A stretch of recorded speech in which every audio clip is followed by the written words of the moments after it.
He took on the difficult task of doing Equus on the stage, and now he's in a tender, nostalgic movie called The December Boys. It's nice to see you again. Thank you very much. Nice to see you. We've been seeing you every couple of weeks here, it seems. Yeah, exactly. When did you get the script of this, and did you say, how will I ever do this, because I've got to make all these Harry Potter movies, or is there enough time between them to do it? Generally speaking, since about, I mean, the first and second films, the gap between them was negligible, but after the third, we've been having quite good breaks. I mean, I was filming a scene in Harry Potter 4, and I got the script for December Boys, and I read it, and then we knew, you know, I had to get back to them quite quickly because of the time difference between England and Australia. They needed to know soon, and it was just a, you know, it was instantly something I wanted to be involved in. Now, it's ideal for you because it doesn't center around you. It centers around you and 3 other boys, the title players. Is that part of what intrigued you about it? Absolutely. I mean, I remember I had a meeting with the director once, and not someone I worked with actually, but just a general meeting, and he said that he thought whatever I did next should be very much an ensemble piece. And whereas I think some people might come and see the film because, you know, they recognise me from Harry Potter and all that. I mean, that's just being realistic. That's what will draw some people to see it. But I think within the first 10 minutes, they'll realise that it's not about my character. All new actors for you. Now, yeah. Jack Thompson was once called the Robert Redford of Australia. Yeah. Big star, particularly when he was a younger actor, romantic lead.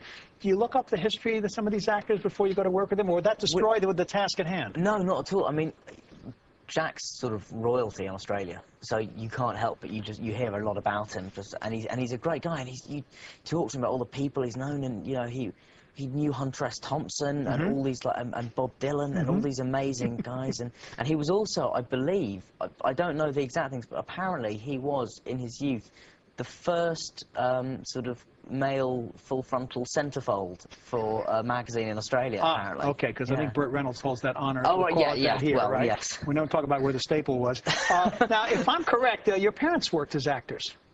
Yes, they did. Do they see in you their work, or do they say, oh, you're so much better? You know, some of us who have offspring who do what we do know right away that they're better than we'll ever be. How do did they coach you at all, or? They, you know, will always. When I was starting off, and particularly on Harry Potter, you know, we'd always go through the lines together and work it out that way, and they'd help me learn and things like that. But it's never really, it's not so much coaching anymore, because they've always said, you know, the people you've got to take, you know, always just look to the directors for those kind of choices. When Ingrid Bergman got the Academy Award one year, Cary Grant was the one who accepted it for her, and he said, Ingrid, wherever you are, this is for you. And she yelled from her Parisian apartment, I'm in the bathtub. Where were you when you heard about the Harry Potter? There's a connection. Actually, I was in the bathtub, yeah. You like that segue? Yeah, very, very good. Because at first I thought it was going to be related to the last question. I thought, where's he going with this? I was in the bath, and my dad came in and told me that I'd got the part, and it was just a moment of, you know, I think at that age you're way too young to realise what that means, or what a big film set is like, and all those things. So I didn't really grasp its full meaning. And I think all we did to celebrate was, I think I stayed up half an hour later than I normally would have done to watch another episode of Fawlty Towers. Now, you had been acting in David Copperfield. That's where you were spotted. I mean, when you auditioned for David Copperfield, they have 600 boys saying, please, sir, may I have another? Well, that's all of a twist, but yeah, near enough. That kind of role? Yeah, it was that kind of role. But, I mean, it was... Fagin and all that, you know, those kind of characters? Yeah, yes. Well, but there was... the weird thing about that was that I'd been... I was at school at the time, and I wasn't really excelling at anything particularly, and it was suggested by a friend of my mum and dad's who's been friends with them for 20 years, who's now my agent, and there's all these weird connections, that, you know, what if Dan went up for an audition? Because, you know, just going for the audition would be something that no one else in the class had done, so it would set me apart in that way. And no one really expected me to get it. I certainly didn't. And my godmother was a starlet in the 30s named Madge Evans, and she was in the movie version of David Copperfield. Oh, wow. And she's the one that wins David's heart at the end. Oh, right, okay. Now, Freddie Bartholomew, who played David as a boy all through the movie, didn't have a long career after that. Okay. You're doing the right things, but is it a question of calculating, saying you want to keep doing this and not just be a famous child actor, or is it that the roles are coming because of that and you'll just go with it as far as you can? I think it's... You know, somebody said to me the other day, you played a lot of, in films that are essentially coming-of-ages, December Boys being one, and Harry Potter is a sort of very long coming-of-age film. But in a way, that's just the nature of, when you're 17, 18, you're going to get sent parts that are playing 17, 18-year-olds, and that's what they're going through. But, I mean, hopefully, as I grow up, people will not send me the scripts for the younger sort of characters, and I'll eventually be able to make that transition. You'll have no choice. I'll have no choice. Eventually. I'll be terribly miscast when I'm 30 playing 12. Right. Old quotes are unfair. But here's something you said, or a quote you were saying. You can deny it if you said. At 13, you said, I think everybody has a dark side. However much you either like to show it or you're afraid to show it, everybody has it.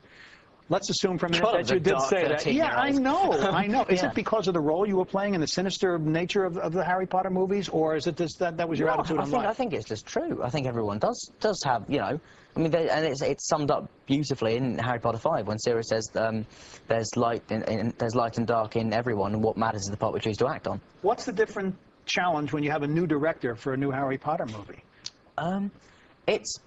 How do you adjust quickly to that? Because you have to. Time is money. You do. But also, I mean, I think, to be honest, it comes down to the fact we've been very lucky with the directors we've been given. And I mean, particularly with David Yates, when I met him for the first time, and he's did 5 and he's doing 6 as well, it was an instant feeling that I knew I could trust him and just go with whatever he said. One of the things, a lot of Harry Potter is done indoors on sets. This movie is totally different. Yeah. The background, the setting is another character. People always say that, but when it's filmed in Australia, I mean, it's amazing.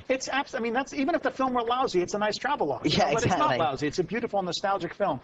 But you're working on the other side of the world. It's a completely different experience. Did you have trouble physically adjusting to everything, or did you just get right in with the work when you got there?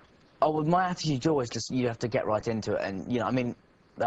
I think the best example of it actually is on Harry Potter. Imelda Staunton, one of the first scenes she had to do, the first scene she had to do was the last scene in the film for her. Right. And Never you know, easy. for some actors, you know, would be saying, oh well, it's hard to, but she just went for it instantly and got it. And that's what you have to do. You have to go and get stuck in and sort of enjoy it. But you know, you have to work. When the shooting ended on December Boys, you get the feeling you wouldn't have this experience again. You won't, because at that age, in that time, at that place, with those actors, kind of wistful, isn't it? It was, but I mean, I think you get that. I mean, I've got that from everything I've ever done. I mean, I can't imagine what I'm going to feel when Harry Potter ends, but with December Boys, it was, because it was a 6-week shoot, you bond with some people you make bonds with very, very quickly. And suddenly, not just to say goodbye to them, but to go to the other side of the world again, it was very weird. There has been talk that you'll bring Equus to New York, to Broadway. Yeah, possibly late next year. Depending on what? Depending on your...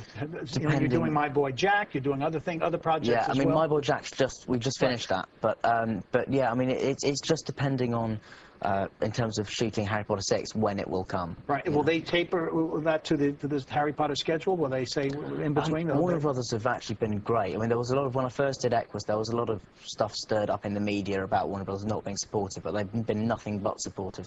And so, yeah, they're great. And so hopefully, I mean, it would be amazing to come. I saw Equus 7 times because there were 7 different dice arts playing. Well, I hope you're going to make it 8 next year. Yeah, that's right. But they haven't chosen the dice art, the role, right? No, it'd be Richard.